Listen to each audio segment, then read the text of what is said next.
ಈಗಾಗಲೇ ಎಚ್.ಡಿ. ರೇವಣ್ಣ ಅವರ ಕುಟುಂಬದಲ್ಲಿ ಮೇಲಿಂದ ಮೇಲೆ ಕೇಳಿಬರ್ತಾ ಇರುವಂತಹ ಆರೋಪ ಜೆಡಿಎಸ್ ಪಕ್ಷಕ್ಕೆ ತೀರಾ ಮುಜುಗರವನ್ನು ತಂದಿದೆ. ಈ ಬೆನ್ನಲ್ಲೇ ಜೆಡಿಎಸ್ ಫ್ಲೆಕ್ಸ್ಗಳಿಂದ ಎಚ್.ಡಿ. ಹಿರಿಯ ಮಗ ಕಿಕ್ಔಟ್ ಆದ್ರ ಅನ್ನೋದು ಪ್ರಶ್ನೆ. ಯಾಕಂದ್ರೆ ಮಾಜಿ ಸಚಿವ ಎಚ್.ಡಿ. ರೇವಣ್ಣ ಅವರ ಫೋಟೋ ಅಲ್ಲಿ ಮಾಯ ಆಗಿದೆ.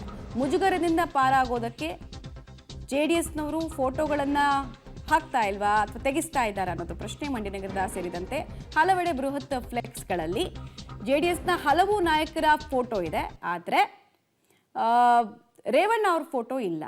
ಸೊ ರೇವಣ್ಣ ಅವ್ರ ಫ್ಯಾಮಿಲಿಯನ್ನ ಜೆಡಿಎಸ್ನವರು ಕೂಡ ಡಿಸ್ಟೆನ್ಸ್ ಮಾಡ್ತಾ ಇದ್ದಾರೆ ಅನ್ನೋದಕ್ಕೆ ಮತ್ತೊಂದು ಫೋಟೋಸ್ ಫ್ಲೆಕ್ಸ್ ಸಾಕ್ಷ್ಯ ಸಿಗ್ತಾ ಇದೆ, ನೋಡ್ತಾ ಇದ್ದೀರಾ ಅಲ್ಲಿ.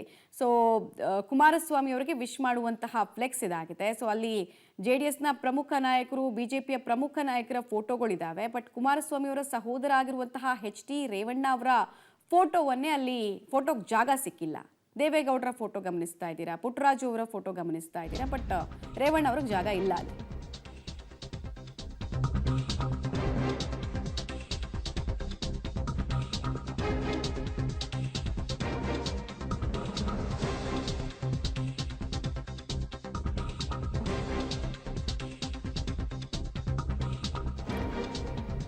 ಸಾಲು ಸಾಲು ಆರೋಪವನ್ನ ಕೇಳಿ ಬರ್ತಾ ಇದೆ ರೇವಣ್ಣ ವಿರುದ್ಧ.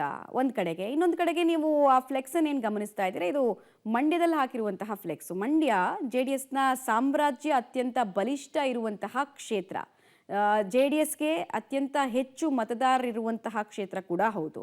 ಆಮೇಲೆ ಬಹಳಷ್ಟು ಜನ ಹೇಳ್ತಾ ಇರ್ತಾರೆ, ಅಂದ್ರೆ ರೇವಣ್ಣ ಅವರು ಹಾಸನದವರು, ಹಾಸನದ ಸಾಮ್ರಾಜ್ಯ ಅವ್ರದ್ದಿದೆ, ಸೊ ಮಂಡ್ಯದಲ್ಲಿ ಯಾಕೆ ಬೇಕು ಅಂತ. ಹಂಗಲ್ಲ, ಅದು ಕೇಂದ್ರ ಸಚಿವರಿಗೆ ವಿಶ್ ಮಾಡುವಂತಹ ಒಂದು ಫ್ಲೆಕ್ಸ್ನಲ್ಲಿ ಜೆಡಿಎಸ್ನ ಪ್ರಭಾವಿ ನಾಯಕನ ಫೋಟೋ ಮಾಯ ಆಗಿದೆ ಅಂತ ಹೇಳಿದ್ರೆ ಯೋಚನೆ ಮಾಡಬೇಕಾಗಿರುವಂತಹ ವಿಚಾರ. ಪುಟ್ಟರಾಜು ಎಚ್.ಡಿ. ರೇವಣ್ಣ ಅವರನ್ನ ತೂಕಕ್ಕಿಟ್ರೆ ಯಾರು ತೂಕ ಜಾಸ್ತಿ ತೂಗುತ್ತೆ?